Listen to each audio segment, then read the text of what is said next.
नमस्कार दर्शक बंधु कल 24 न्यूज को स्वागत करुच्ची मु संदीप्ता महांती। मृत डॉल्फिन उद्धार ओडिशा पश्चिमबंग सीमांत दीघा बेलाभूमि रे मृत डॉल्फिन उद्धार होइथिबा जणा पड़िछि। दीघा बेलाभूमि रे स्थानीय लोके वन विभाग को खबर देइथिले। वन विभाग मृत डॉल्फिन को शव व्यवच्छेद करा जाई बाली रे पोती दिया जिवो बोली गणमाध्यम को कहिसंती।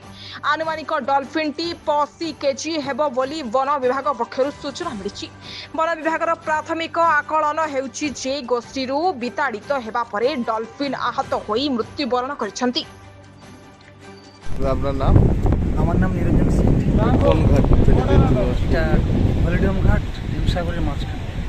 কি উদ্ধার করলো বন দপ্তর? উদ্ধার বলতে ডলফিন মাছ ওর জোয়ারে লেগেছে ঠিক ভোরবেলা 4টা নাগাদ আশা করি আমরা। তবে দলছুট হয়ে গেছে, মাথায় প্রচুর পরিমাণে একটা আঘাত পেয়েছে, মাছটা মারা গেছে আর কি।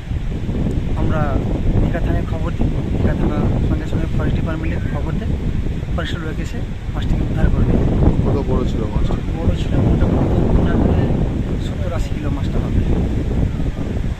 কি কারণে মৃত্যু হয়েছে বলে মনে করছেন আপনারা? স্থানীয় মাথায় একটা চোট লেগেছে, চোট লাগার চোট লাগার কারণে মাছটা মারা গেছে। बालेश्वर देवाशिष दास को रिपोर्ट उत्कल 24 न्यूज।